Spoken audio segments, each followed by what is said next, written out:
Hi masters, అందరికీ నా యొక్క హృదయపూర్వక నమస్కారాలు తెలియజేస్తున్నాను.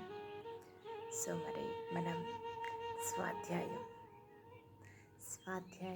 బుక్ రీడింగ్లో భాగంగా సాయి సచ్చరిత్ర నుంచి సాయి యొక్క జ్ఞానాన్ని తీసుకుంటున్నాం కదా. సో మరి ఈరోజు సెక్షన్లోకి వెళ్ళే ముందు చక్కగా ధ్యాన స్థితిలో అందరూ సిద్ధంగా ఉండాలని కోరుకుంటున్నాను. చక్కగా అందరూ ధ్యానానికి సిద్ధమైన మరి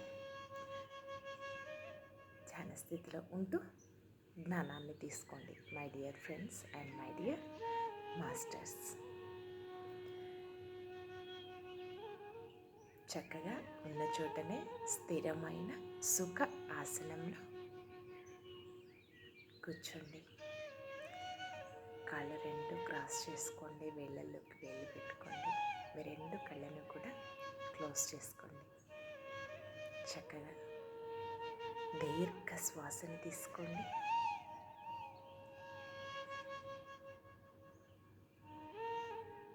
నిదానంగా శ్వాసను బయటికి వదిలివేయండి. మరొక్కసారి దీర్ఘ శ్వాసను తీసుకోండి.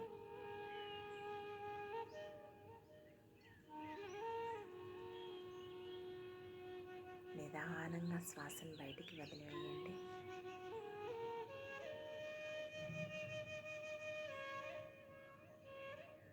ఇంకొకసారి దీర్ఘ శ్వాసను తీసుకోండి. నిదానంగా శ్వాసను బయటికి వదిలివేయండి.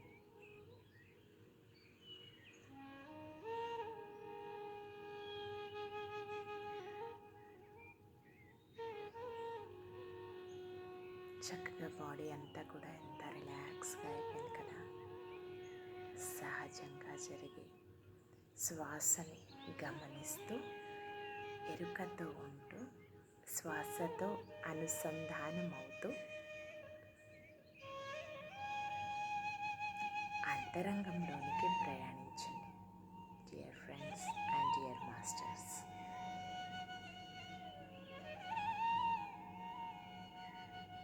మనకి సెక్షన్కి సహకరిస్తున్న అందరికీ అన్నిటికీ నా యొక్క హృదయపూర్వక కృతజ్ఞతలు. Thank you to all, love you to all.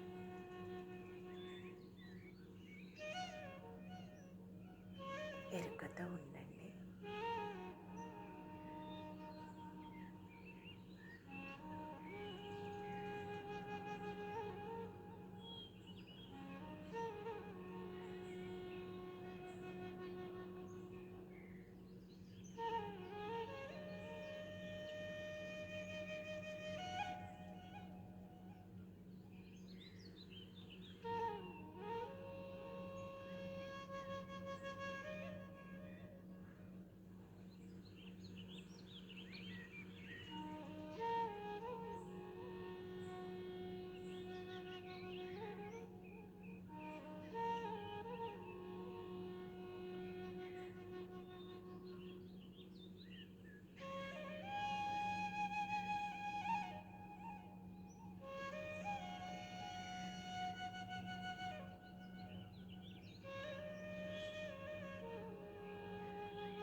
సెక్షన్లోకి వెళ్తున్నా.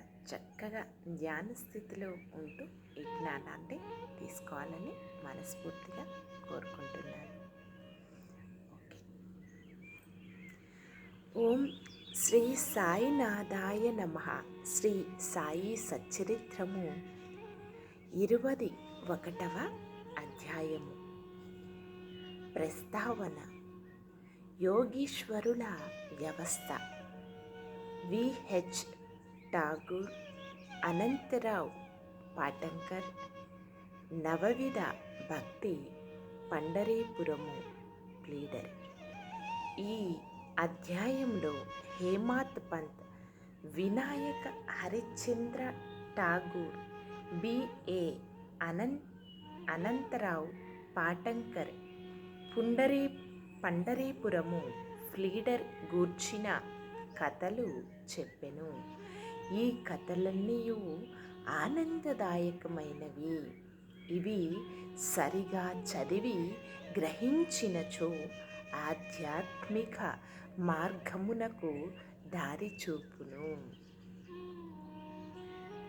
ప్రస్తావన: సామాన్యముగా మన గత జన్మ సముపార్జనము వలన మహాత్ముల సాంగత్య భాగ్యము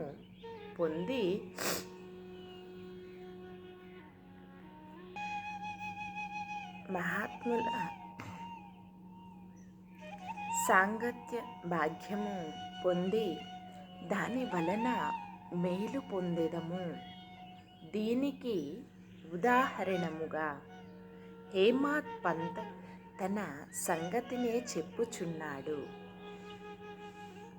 బొంబాయి దగ్గరనున్న బాంద్రాకు ఇతడు చాలా కాలము మెజిస్ట్రేటుగా నుండెను. అక్కడ పీర్ మౌలానా అను మహమ్మదీయ మహాత్ముడు నివసించుచుండెను. అనేక మంది హిందువులు, పారసీకులు, ఇతర మతస్థులు పోయి వారిని దర్శించుచుంటిరి. హేమాత్ పంత్ పురోహితుడగు యూనుస్ ఫిరు మౌలానాను దర్శించమని అనేకసార్లు హేమాత్ పంత్కు చెప్పెను. కానీ ఏవో కారణముల చేత హేమాత్ పంత్ ఆ మహాత్ముని దర్శించలేకపోయెను. అనేక సంవత్సరాల తరువాత అతని వంతు వచ్చును. అతడు షిరిడీకి పోయి శ్రీ సాయి దర్బారులో శాశ్వత స్థానమును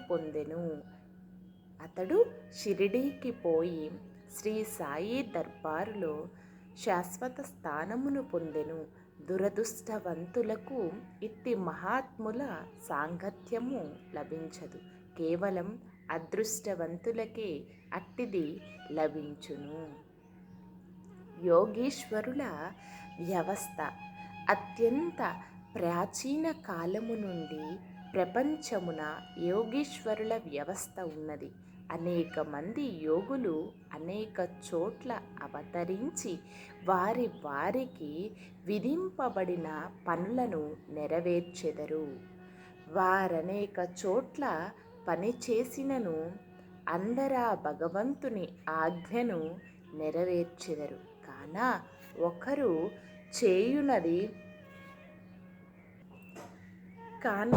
ఒకరు చేయునది ఇంకొకరికి తెలియను. ఒకరు చేసిన దానిని ఇంకొకరు పూర్తి చేసెదరు. దీనిని బోధించుటకొక ఉదాహరణ ఈ దిగువన కలదు. విహెచ్ ఠాగూర్.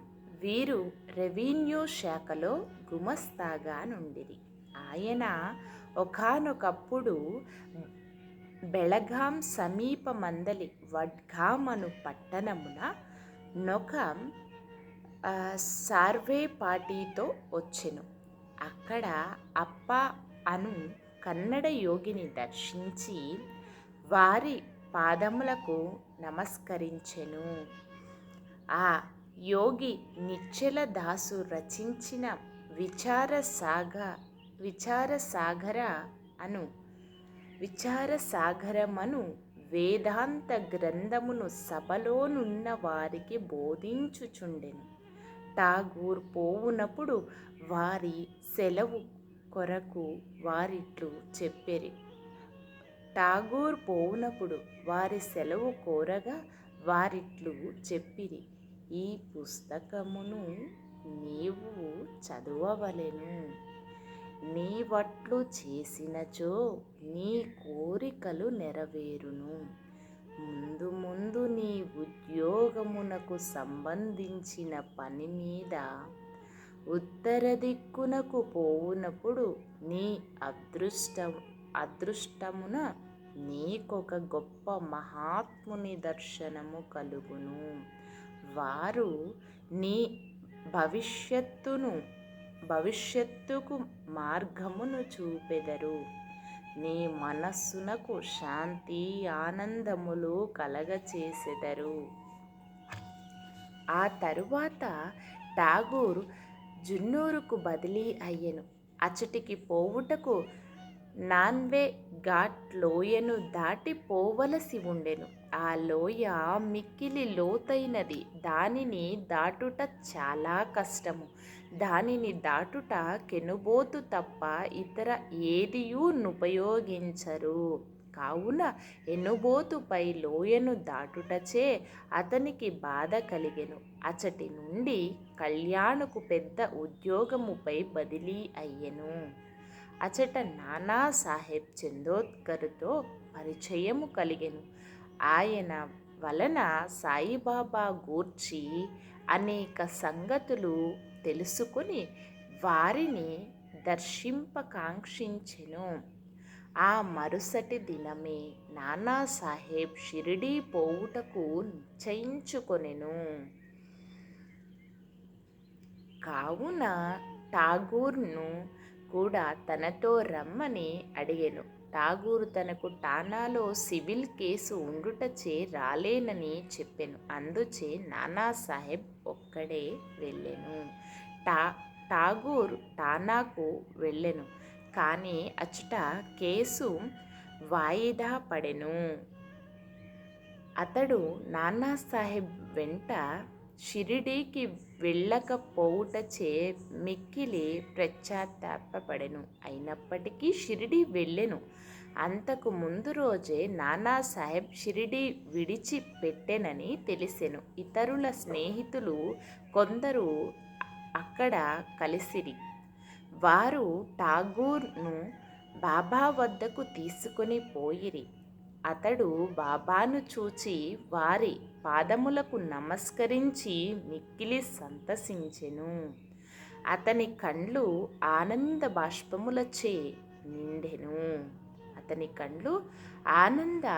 బాష్పములచే నిండెను. వడలు గగుర్ పొడిచెను. కొంతసేపటికి సర్వజ్ఞుడగు బాబా ఇట్లనెను, ఇచ్చటి మార్గము అప్ప బోధించు నీతులంత సులభము కాదు. నాన్వే ఘాటులో ఎనుబోతు పైన సవారీ చేయుట కంటే కష్టము. ఈ ఆధ్యాత్మిక మార్గము మిగుల కఠినమైనది. దీనికి ఎంతో కృషి అవసరము. ఠాగూర్ కొక్కనికే అర్థమగు ఆ మాటలు వినగానే అతడు అమితానంద పరవశుడయ్యెను. కన్నడ యోగి చెప్పిన మాటలు యథార్థములని గ్రహించెను. రెండు చేతులు జోడించి బాబా పాదములపై శిరస్సును పెట్టి తనను స్వీకరించి ఆశీర్వదించవలెనని ప్రార్థించెను. అప్పుడు బాబా ఇట్లనెను, అప్పా చెప్పినదంతా నిజమే, కానీ అవన్నీయు అభ్యసించి ఆచరణలో పెట్టవలెను. ఊరకనే గ్రంథములు చదువుట వలన ప్రయోజనము లేదు. నీవు చదివిన విషయము గూర్చి జాగ్రత్తగా విచారించి అర్థము చేసుకొని ఆచరణలో పెట్టవలెను. లేనిచో ప్రయోజనము లేదు. గురువు అనుగ్రహము లేని ఉత్త పుస్తక జ్ఞానము నిష్ప్రయోజనము.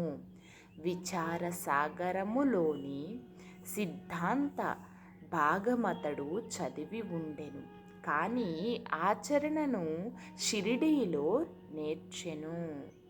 ఈ దిగువ చెప్పిన ఇంకొక కథ కూడా ఈ సత్యమును బలపరుచును. ఆనందరావు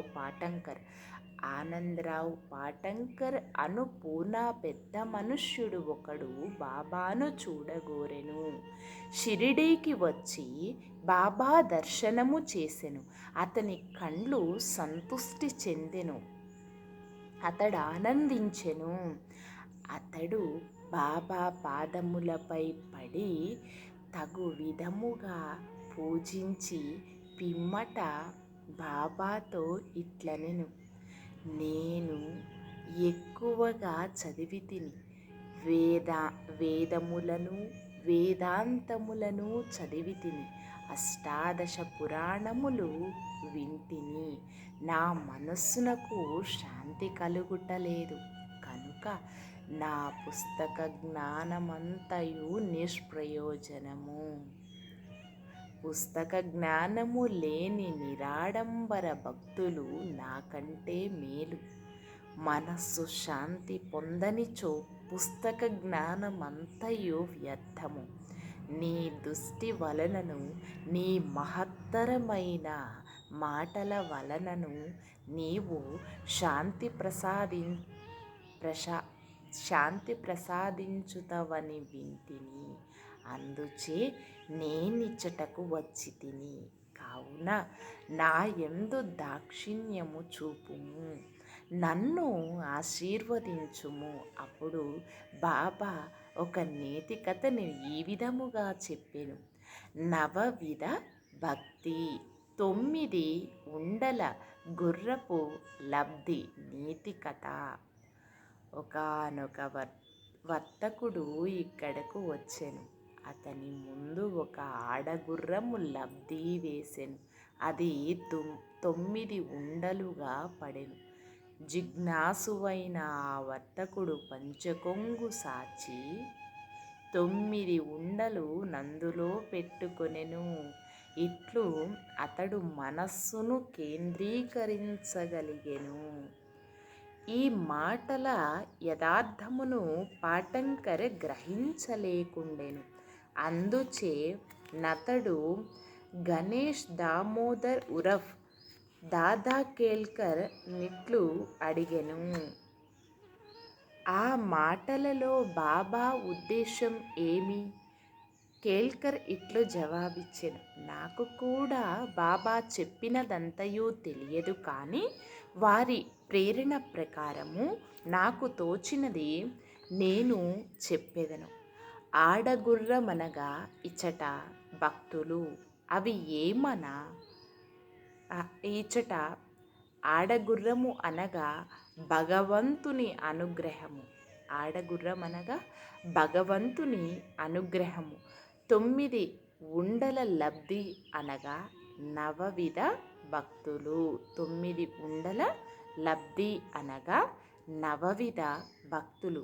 అవి ఏమనా? శ్రవణము, వినుట, కీర్తనము, ప్రార్థించుట, స్మరణము, జ్ఞప్తియందు ఉంచుకొనుట, పాదసేవనము, పాద సంవాహనము, అర్చనము, పూజ, నమస్కారము, వంగి నమస్కరించుట, దాస్యము, సేవ, సఖ్యత్వము, స్నేహము, ఆత్మ నివేదనము, ఆత్మను సమర్పించుట, శ్రవణము, కీర్తనము, స్మరణము, పాదసేవనము, అర్చనము, నమస్కారము, దాస్యము, సఖ్యత్వము, ఆత్మనివేదన. ఇవి నవవిధ భక్తులు. దీనిలో ఏదైనను ఒక మార్గమును హృదయపూర్వకముగా అనుసరించిన ఎడల భగవంతుడు సంతుష్టి చెందెను. భక్తుని గృహమందు ప్రత్యక్షమగును. భక్తి లేని సాధనములు అన్నియు అనగా జపము, తపము, యోగము, ఆధ్యాత్మిక గ్రంథముల పారాయణము, దానిలోని సంగతులను ఇతరులకు బోధించుట మొదలైనవన్నీ కూడా నిష్ప్రయోజనం. భక్తియే లేనిచో వేదములలోని జ్ఞానము, జ్ఞాని అను గొప్ప ప్రఖ్యాతి, నామమాత్రమునకై చేయు భజన ఇవన్నీయు వ్యర్థము. కావలసినది ప్రేమాస్పదమైన భక్తి మాత్రమే. నీవు కూడా ఆ వర్తకుడని అనుకొనుము, లేదా సత్యమును తెలుసుకొనుటకై ప్రయత్నించుచున్న వ్యక్తివి అనుకొనుము.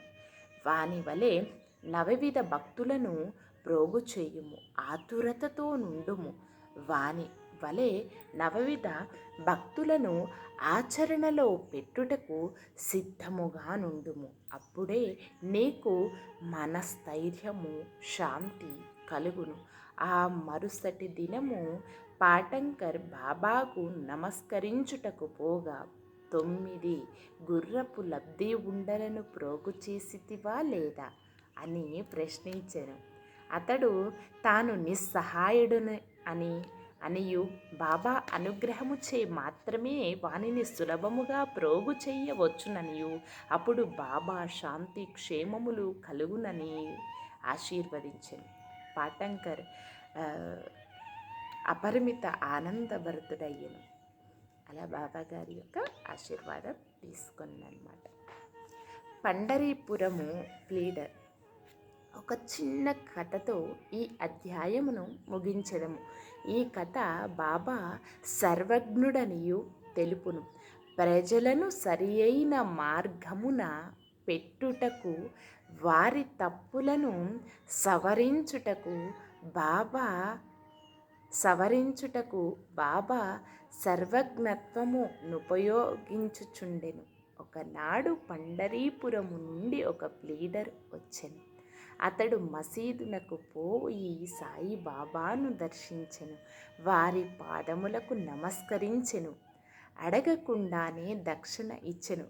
జరుగుచున్న సంభాషణలు వినుటకొక మూల కూర్చుండెను. బాబా అతనిపై ముఖము త్రిప్పి ఇట్లనెను: ప్రజలెంత టక్కరులు, వారు పాదములపై పడెదరు, దక్షిణనిచ్చెదరు, కానీ చాటుగా నిందించెదరు. ఇది చిత్రము కదా. ఆ మాటలు ప్లీడర్కు సూటిగా తగిలినవి. ఎవరికి బాబా మాటలలోని అంతరార్థము బోధపడలేదు. ప్లీడర్ మాత్రము గ్రహించెను, కానీ అక్కడ ఏమీయూ మాట్లాడలేదు. వాడాకు పోయిన పిమ్మట ప్లీడర్ కాకాసాహెబ్ దీక్షిత్తో ఇట్లనెను: బాబా చెప్పినదంతయు వ్యర్థమే. ఆ బాణము నాపై ఉపయోగించిరి, అది నా గూర్చియే. నేనెవ్వరినీ నిందించకూడదు, తృణీకరించరాదని బోధించుచున్నది. పండరీపురము సద్జడ్జియగు నూల్కర్ తన ఆరోగ్యాభివృద్ధి కొరకు షిరిడీకి వచ్చెను. ఇచ్చటనే మకాం చేసెను.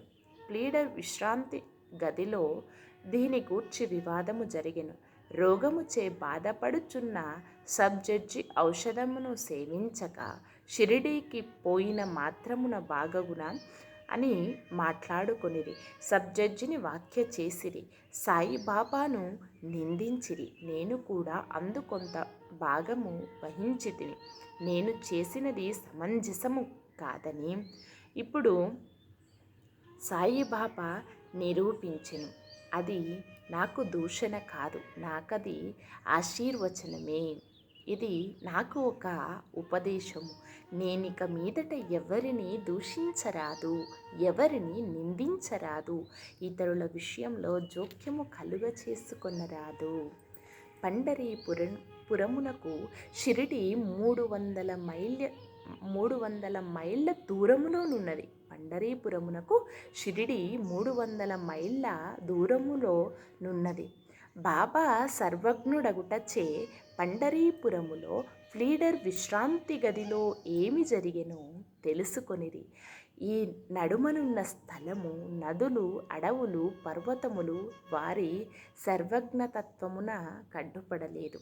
వారు సర్వమును చూడగలిగిరి, అందరి హృదయములలో గల దానిని చదవగలిగిరి.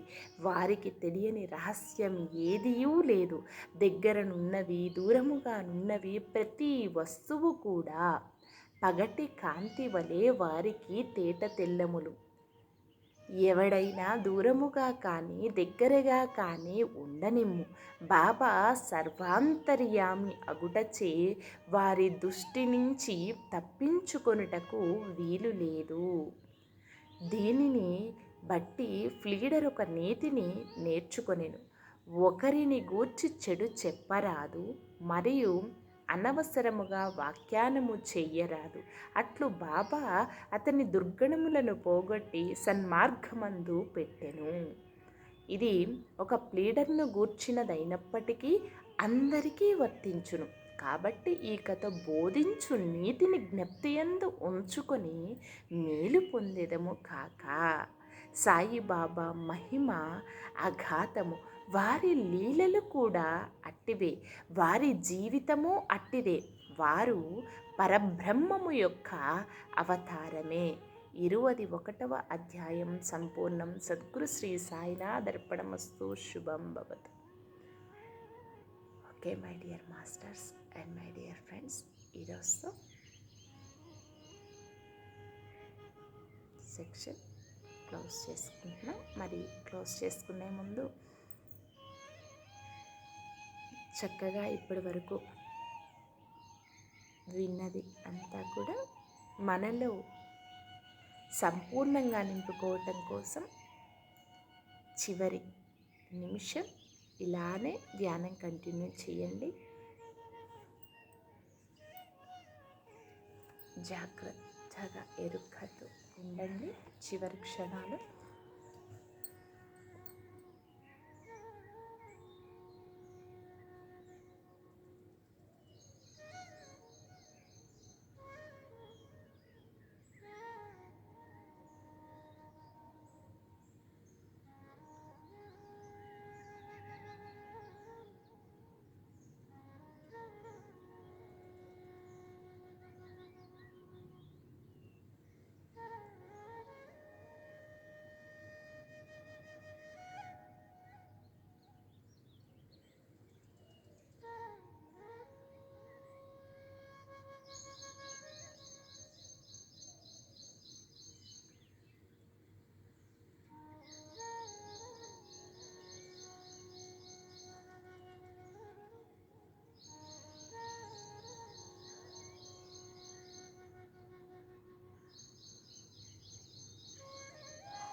ఓకే మాస్టర్స్, అందరూ నిదానంగా సహజ స్థితికి వస్తూ మీ 2 చేతులను విడదీస్తూ మీ కంటి మీద పెట్టుకోండి.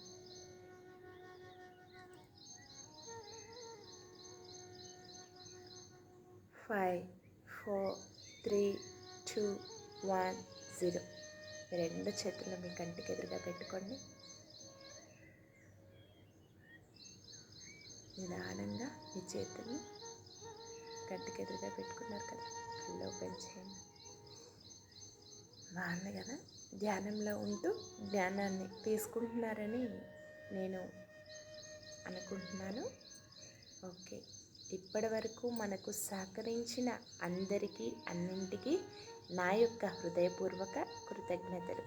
Thank you to all, love you to all, thank you everyone, love you everyone, and thank you universe, love you universe.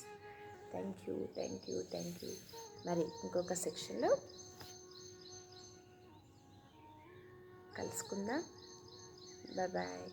చక్కగా అందరూ మంచిగా జ్ఞానాన్ని తీసుకోవాలని మనస్ఫూర్తిగా కోరుకుంటున్నాను. మీ అనుభవాన్ని తప్పనిసరిగా పంచుకోండి.